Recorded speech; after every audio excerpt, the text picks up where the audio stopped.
Hi, this is Kalaful. I'm here in the great city of Tuskegee. I don't know if you'll call it a city, but it's certainly a town, a community. It's beautiful, it's friendly. I know a lot of people said, Tuskegee is going down. However, Tuskegee is not going down. Tuskegee is really rising up. There is so much to do as far as tourism here, and I'm here to assist them in building up that tourist trade. Here in Tuskegee, they have the blueberry patch, they have a winery, they have the Commodore Studio, they have little shops, little quaint shops you can go to. They have horseback riding, they have hunting, fishing, theater. They have just about everything that you have in the big city. The other thing that we're going to discover about Tuskegee, because it's political time here also, a great friend of mine is running for mayor. And we thought while we discover tourism here, we'd also discover what does it take to become mayor of the city of Tuskegee.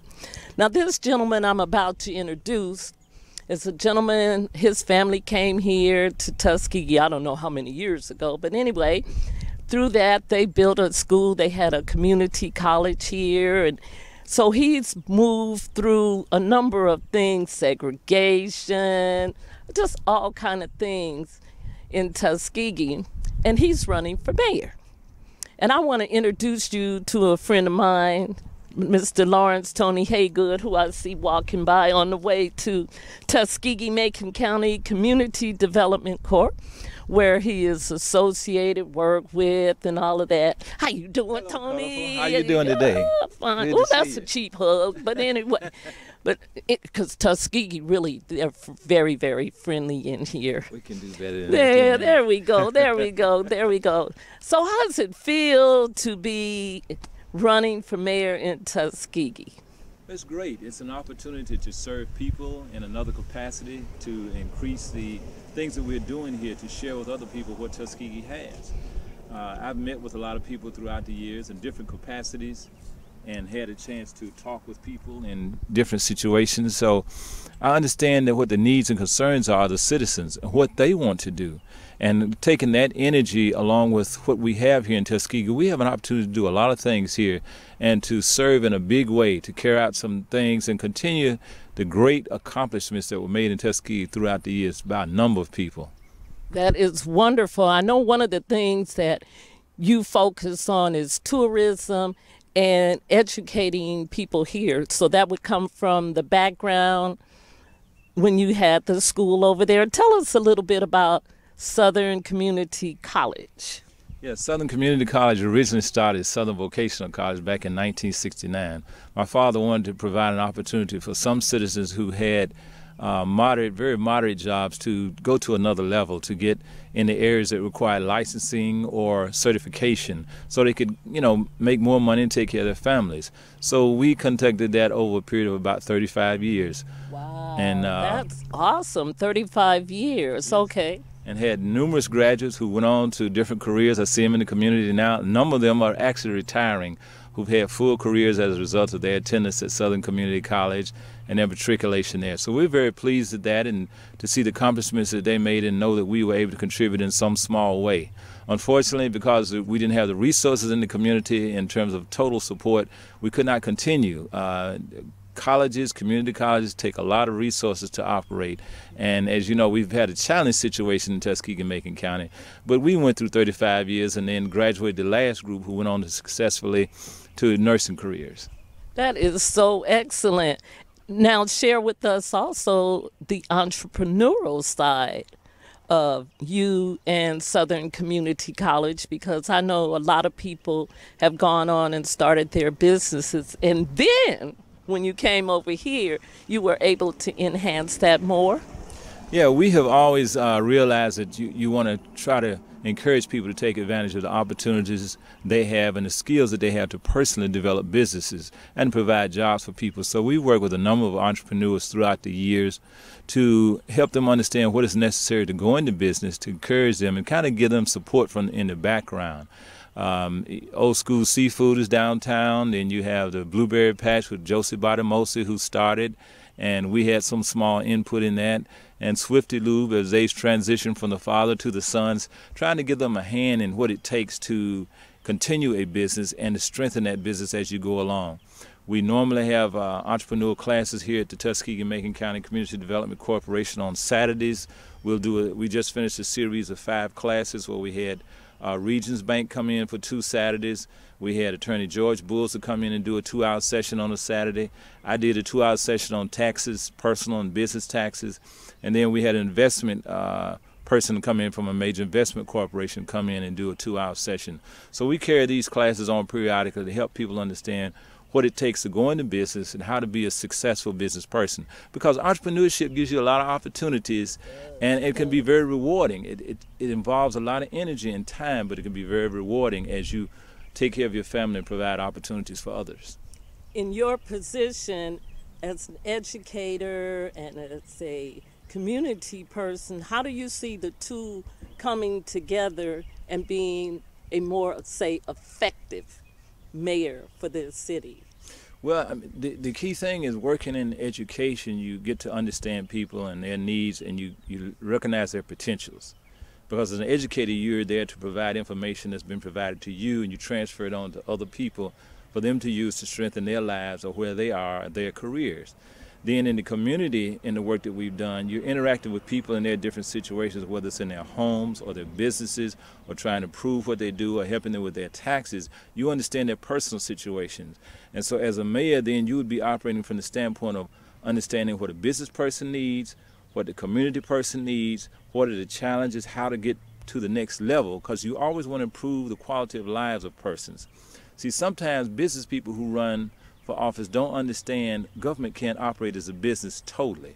You want a government to be strong, you want it to be productive, and you want it to be sound financially, but you have to do some things to help people get to the place where they want to be to make a stronger community. Because it's about the quality of life. No matter what you do in terms of government, you want to improve the quality of life of the citizens who live in that community so they feel good about the community, so they're productive, and the community is therefore productive. Now, do you see Tuskegee trying to grow like, say, an Auburn, or is Tuskegee destined to be, say, more of a community, touristy type of community? Well, I mean, I think Tuskegee will be similar to Auburn in some ways. I mean, you can have some economic development and growth. I don't think we'll be totally exactly like that because it's a different setting over there. We'll be similar in the fact that both of us have institutions of higher education. And winning football teams, that's and tennis teams, and basketball. So we have that in common. We both have engineering schools. We both have a vet med school within 20 miles of each other. So in that sense, we will have some similarities. But in another sense, Tuskegee will probably be more like a Pike Road. It'll be a smaller community that develops, takes advantage of tourism, welcoming people here, and take advantage of the assets we have. We have historical assets that other communities don't have, and we've got to take advantage of our key things and our assets that make us unique. And that way, we're a unique African-American community that needs to take advantage of that history and really make use of it to build this community and to share it with the world. We have a lot here. People have accomplished a lot from leaving from Tuskegee, people who came through Tuskegee or lived here. You talk about all kinds of people. You go all the way back to Booker T. Washington, George Washington Carver, Robert R. Taylor, Lionel Richie, Tom Joyner. You can go on and on and on. So many other people we overlooked, Tuskegee Airmen, but Chief Osceola, who is recognized in Florida as the key mascot for Florida State, who've been the national champions. And he came right out of Macon County, right outside of Tuskegee. That's the kind of positive energy people get in this community. And we've got to get back to that to rebuild our community. Tuskegee is a great place. It can energize you to do positive things. And we've got to come together and take advantage of our people and our assets. I wanted to throw in Zora Neale Hurston is from here, because we do have a nice little black box theater here in Tuskegee that hosts a lot of productions over here. Now, the other thing I've noticed following you around is you do visit a lot of the community, well, not a lot. You visit the communities around Tuskegee and Macon County to find out, is that from the councilman at large position? Because I know you're collecting a lot of information about the needs of the people and how they feel you, the city council, CDC can make things better. Yeah, I mean, that's part of a large part of being a mayor pro tem and councilman at large. You want to get around into the different communities to understand what the needs are of the citizens, and what their desires are, what the challenges are. Also, it's just what I naturally do. My father was one. He didn't pass too many people that he didn't wave at. We didn't understand that at times. People look at him sometimes, and they got used to it, and they wave back at him. But it's a way of communicating with people and passing positive energy. Then you get to understand people and recognize them and know them, and then they share what their issues and concerns and challenges are. So that's part of what I do as Mayor Pro Tem. I've been to the Marable subdivision community and watched them grow from a neighborhood watch organization to a neighborhood organization that's doing a lot of things, that's pooling their resources together, that's doing a community garden, that's looking forward to help and improve the park over there in their neighborhood. I've been over in the Heritage Hill community Yes. where they have pulled their community together, form a community organization, and they're doing things there. Went to a major barbecue over there and had a lot of fun. Oh, I didn't get invited. We'll let you know next time. And have been to other parts of the communities throughout the city of Tuskegee, over off of South Church Street, where they had some challenges with the parking over there with one of the businesses. So you get around to different communities, to businesses, to understand what is there, what are the positive things, what are the challenges, and what needs to be addressed. So that's, part of what you do when you're interacting with people. Because if you listen to people, if you talk to people, if you hear them instead of deciding ahead of time what's best, then you can understand what needs to be done and what needs to be addressed, and how best to address it with the benefit of the people being involved. Wow. Now tell me about the community you live in. What's going on in your own community? Well, in our communities, out in the Green Fork area, we've been working to try to rebuild our community organization. We had a strong one at one time. We were number one, but I must say Marable subdivision has passed us. I have to give them their props. All right, yay! But we're coming back, and we've pulled together a number of people out there, Maddie and Miss Good and others who have, and Miss Leslie Trimble, who are doing things to keep the community clean, working to rebuild Green Fork Park, pulling others in the community together to look at projects that we're doing. So we've been active over there recently, getting things going. It looks good. You can see the competition when one starts cutting the yard and cleaning up. You see other people out there looking up the street, and then they go home and start cleaning up. So we kind of got things going. That is awesome. What are you doing for the youth here? We're talking with the youth to see what direction they want to go in. It's a matter of understanding them and where they are, because now you're into the millennials and those who are younger than that, and they have a different mindset than we have. So we're trying to understand what it is they want to do and how do they see Tuskegee in the future, those who are staying here and those who want to see things coming. We've been meeting with them, the youth on the campus, with the Black Belt Deliberative Dialogue, to talk about what Tuskegee was like back in the day when it was at its peak and at its top, and the challenges we've gone through and what do we want to be now. So we're meeting with them to hear from them and then to hear their ideas and what they want to do, what they're willing to do. Right. We've had some training classes here at the CDC where we took 14 young people in, went through a green construction class, and 12 of the 14 successfully completed. Oh, wow. And as many as 8 or 9 of those in that group went on to jobs in the construction field. 3 went to Atlanta after working here with the construction company for several months. Then they went to Atlanta and worked for a year or 2, and they went on to Augusta, Georgia. They constantly been going up because it was a matter of open opportunity for them here. That and is so awesome. When you do that and work with young people, they can see where they can have input and have positive input and see opportunity for themselves. So it's kind of meeting them where they are and understanding what their needs are. You didn't mention it, but I've seen a couple of students who've come through here who attended the university who stood up and said they made a decision not to chase after the big job and to stay here and work with the citizens of Tuskegee to offer them that. I commend them, and I thank you for having this facility for them to come through to do that? It's been interesting. To give up all that money to be here in Tuskegee? Woo! Well, it's interesting, Kalaful. Remember, Booker T. Washington was able to get George Washington Carver here because he saw the potential of Tuskegee. Right. He understood that this was a special environment.